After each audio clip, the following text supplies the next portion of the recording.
A very good morning to all of you. This is Rinki Singh and today we are going to start the chapter of class 5th. The chapter name is Soil and Conservation.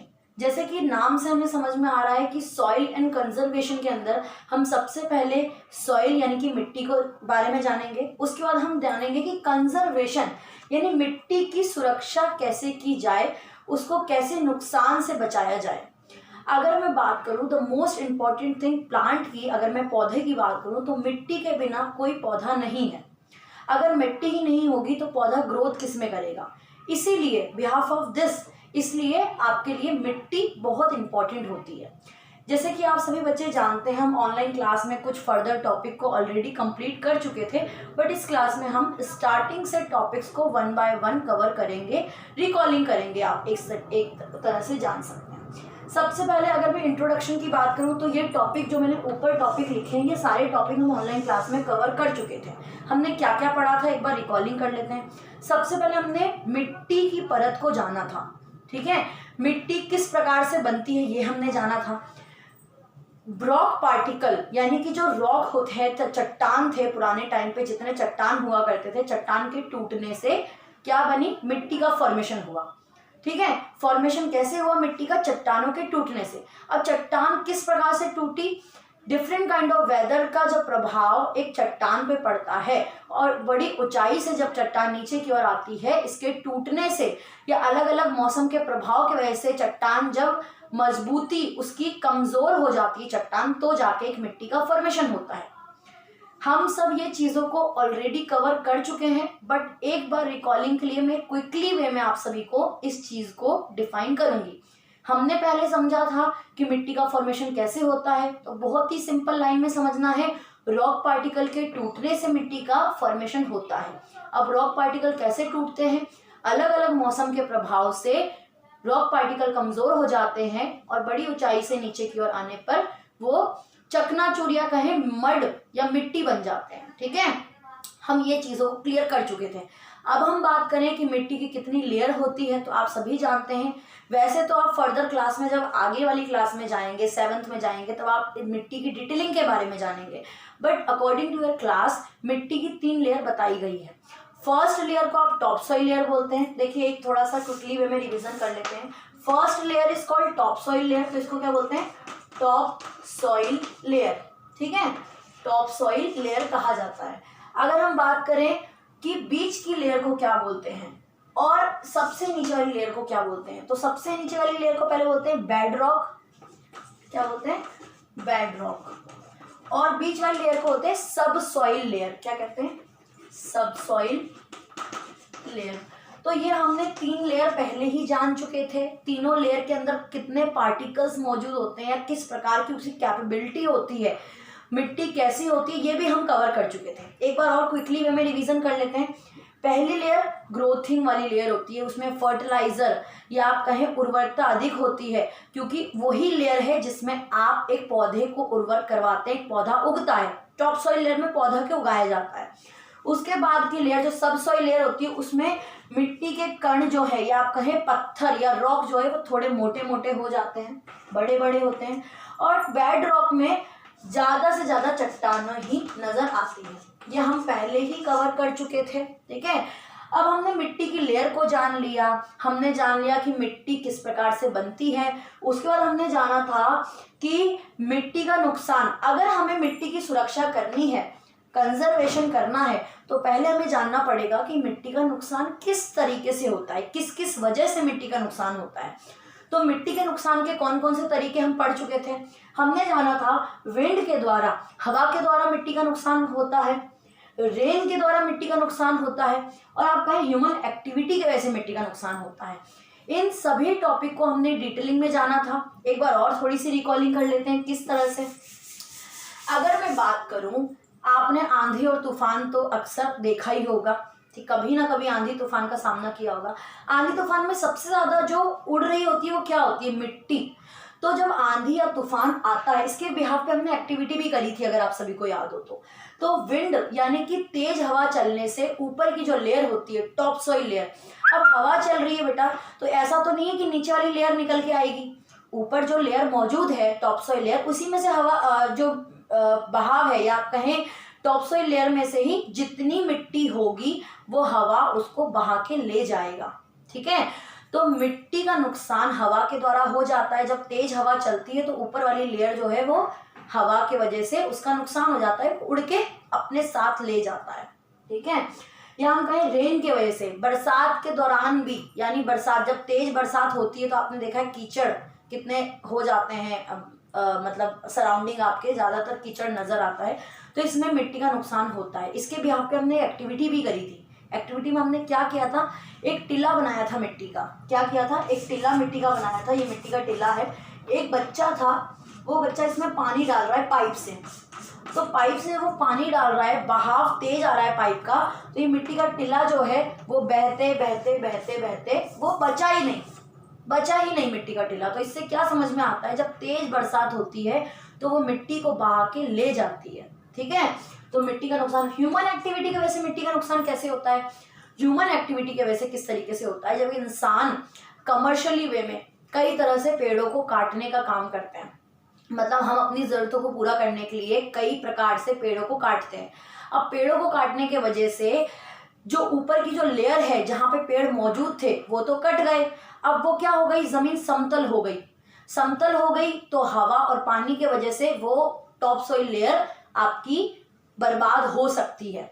जैसे मैंने आपको activity के दौरान आप सभी को समझाया था, सपोज कीजिए एक जगह, एक सरफेस है जहाँ पर पेड़ पौधे हैं और दूसरा सरफेस है जहाँ पर पेड़ पौधे नहीं है, वो समतल है, और दोनों जगह जब बरसात हो रही है तो कौन सी जगह पानी जल्दी सूख जाएगा या कौन सी जगह पानी इकट्ठा नहीं होगा, जहाँ पे पेड़ पौधे मौजूद है। अगर वहाँ पे पेड़ पौधे हैं तो पेड़ पौधे उस पानी का ऑब्जर्प्शन कर लेंगे, और जहाँ पे पेड़ पौधे नहीं है वहाँ पे कीचड़ जम जाएगा, ये मिट्टी का नुकसान हो जाएगा। ठीक है, यही सेम क्राइटेरिया विंड के बिहाफ पे भी जान सकते हैं। तो आप ध्यान रखना है कि अगर हम ह्यूमन एक्टिविटी के वजह से यानी पेड़ की कटाई करते हैं अंधाधुंध, तो मिट्टी का नुकसान कैसे होता है, वो ज़मीन समतल हो जाती है, उसमें ऑब्जर्प्शन के लिए कुछ नहीं बचता, और अगर पानी या हवा का प्रभाव लगातार पड़ता है तो मिट्टी बहा के या उड़ा के ले जाती है और मिट्टी का नुकसान होता है। यहाँ तक टॉपिक जो मैंने आपको बताया ये हम ऑलरेडी क्लास में समझ चुके थे, ऑनलाइन क्लास में। अब हम जानेंगे, हमने देख लिया मिट्टी किस प्रकार से मिट्टी का नुकसान हो रहा है, हम अब जानेंगे कि मिट्टी की सुरक्षा आखिर कैसे की जाए, ऐसी कौन कौन सी एक्टिविटी करें जिससे हम मिट्टी को नुकसान होने से बचाया जाए। तो मैंने आप सभी को एक क्वेश्चन बनाया था, what is the soil conservation, soil की सुरक्षा करना क्या होता है। ठीक है, when we are protect soil from erosion is called the conservation।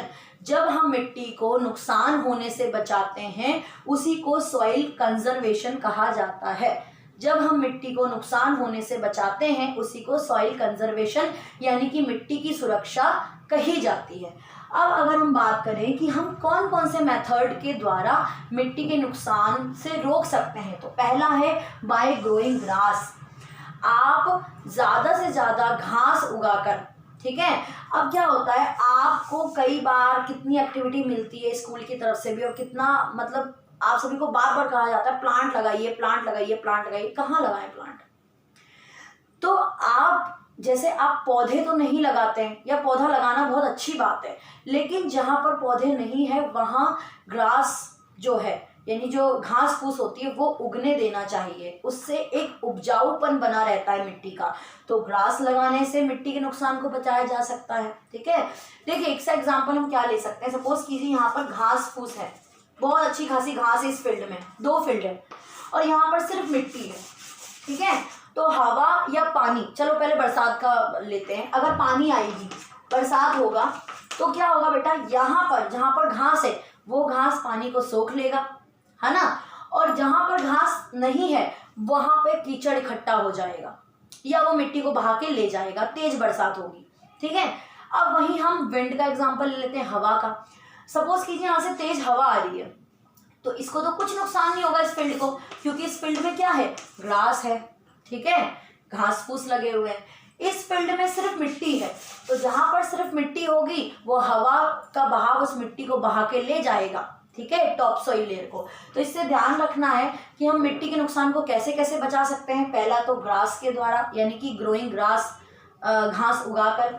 दूसरा है प्लांटिंग ट्री एंड प्लांट, आप पेड़ और पौधे लगाकर मिट्टी के नुकसान को बचाया जा सकता है। अगर कोई समतल जमीन है जहां पर कोई पेड़ पौधा नहीं है तो वहां पर पेड़ पौधा लगाइए, मिट्टी के नुकसान को होने से बचाया जा सकता है इस तरीके से। तो प्लांट लगा के, ट्री लगा के आप मिट्टी के नुकसान होने से बचा सकते हैं।